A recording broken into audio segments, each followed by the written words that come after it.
torta sa smokvama. Sastojci za tortu sa smokvama: 10 jaja, 4 žumanca, 250 ml mleka, 14 kašika šećera, 10 kašika mlevenih oraha, 2 kašike griza, 2 kašike brašna, 150 gr margarina, 100 gr smokava, 100 gr sečenih oraha, 100 gr suvog grožđa, 100 gr ratluka, 1 šlag.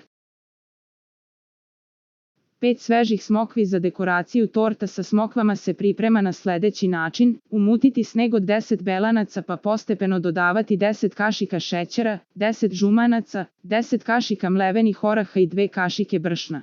Peći 20 minuta na 200 stepeni. Pečenu i ohlađenu koru preseći na 2 jednaka dela i filovati s mesom napravljenom tako što se u 250 ml mleka zakuvaju 2 kašike griza, 4 umućena žumanca i 4 kašike šećera. Kada se prohladi dodati 150 gr margarina. Fil podeliti na 2 dela. Jednom polovinom premazati prvu koru. Nakon toga dodati drugu koru. U drugu polovinu fila dodati 100 gr isečenih smokava, 100 gr sečenih oraha, 100 gr suvog grožđa i 100 gr ratluka. Premazati drugu koru. Spremiti šlag prema uputstvu sa kesice. Sveže smokve i cele orahe iskoristiti za dekoraciju. Za najnovije recepte kliknite subscribe, like i zvonce svaki dan. Najnoviji recepti, zato nas zapratite.